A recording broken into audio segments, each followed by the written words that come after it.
All right, number 3, this one's a decimal. I tend to like to work with fractions a little bit here. There's a couple ways you can write this.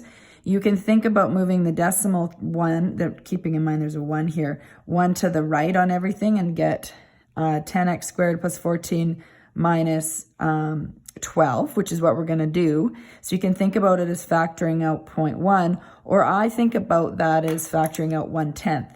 So how you write that doesn't really matter.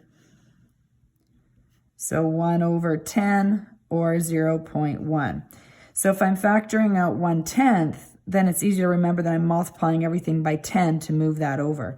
So I'd get 10x squared plus 14x minus 12. So that's how I clear the decimal, is by factoring out 1/10. Or you can write this as 0.1. Often it might be, because if it started with a decimal, it most likely has that in there.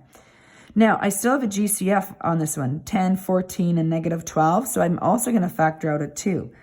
So 1/10 times now 2. I have now 5x squared plus 7x minus 6. And now I'm going to factor further. So 1/10 times 2 is 2/10, which reduces to 1/5. Now I'm going to open up my brackets. Again, this is a good one to pause the video on and try factoring this before you watch that. So now 5x squared, the only factors of 5x are 1 and x. 5 and 1, oh my goodness, 1 and x. 5x and 1x, I'm trying to say.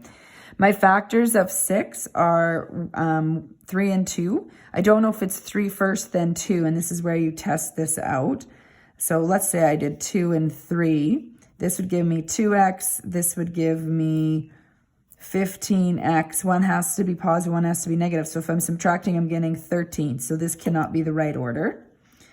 Okay, you might have visualized that ahead of time, which is great, but I want to make sure we can't every time have it work with a first step when we're doing our examples together, because that's not going to be happening to you when you practice. So 3 times 1 is 3x.